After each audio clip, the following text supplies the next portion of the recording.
Hi everybody, Katy Mackenzie here. We are in the TMG studio today with D'Arcy Larmour, who is a certified financial planner with Royal Bank, and we are here today to answer an age-old question. Should I pay down my mortgage or contribute to my RRSP?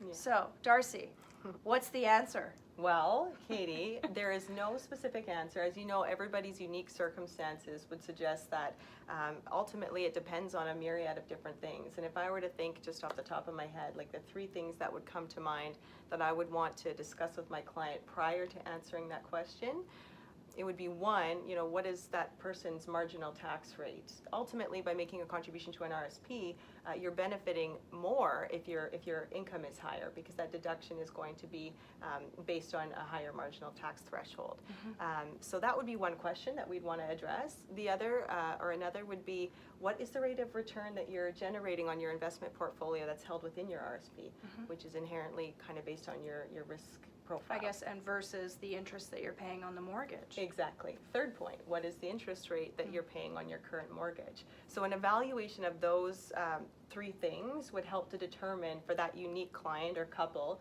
what, in any given year, which could change too, what the best strategy would be if they had an extra lump sum of cash that they wanted to deploy either to an RSP or to pay down the mortgage. Would you also look at what's coming down the pipeline? So let's say there's an addition of a child or a second child in the home, or a want to upgrade into a bigger home, buy an investment property, generate more investments within a business, let's say. Would you look at all of those financial planning sort of pieces? Absolutely. So that comes down to full discovery. So an appointment with a client, like multiple appointments, but certainly the initial, if we're just meeting for the first time, we want to understand exactly what those short and long-term goals are. And granted, some people don't always know what those goals are up front, but yeah. With the right questions, we can help to uncover the priorities and what's most important. And then ultimately that would definitely come into play in terms of which road they should take. So short answer, it depends on your specific financial position,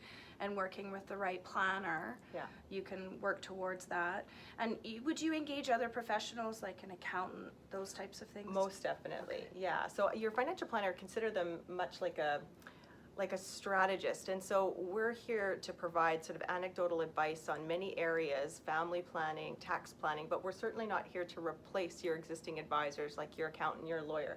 Much rather would prefer that the floodgates of communication are opened. Yeah, absolutely, so that we can ensure that we're collectively working together towards the same end goal for our client. Awesome. Well, thank you for that. Yeah. If you do have more questions, would like to engage D'Arcy as a certified financial planner for yourself, she's more than happy to take your phone call. So how do people get a hold of you to make an appointment with you? Yeah, probably the best way would be to reach me via email at darcy.larmour@rbc.com, which you'll add to the tagline, I'm sure. Put it in the show notes. Yeah, and you'll receive a reply back, which basically has my associate Jessica, her contact information. She coordinates all of my appointment bookings and calendar. Excellent. So, yeah. So again, if you are looking for an answer to that question, or just general financial planning advice, would like to engage with D'Arcy, do connect with her. Thank you for being with us today. My pleasure. Thank you so much for having me. And thanks everyone for watching. We'll talk to you soon.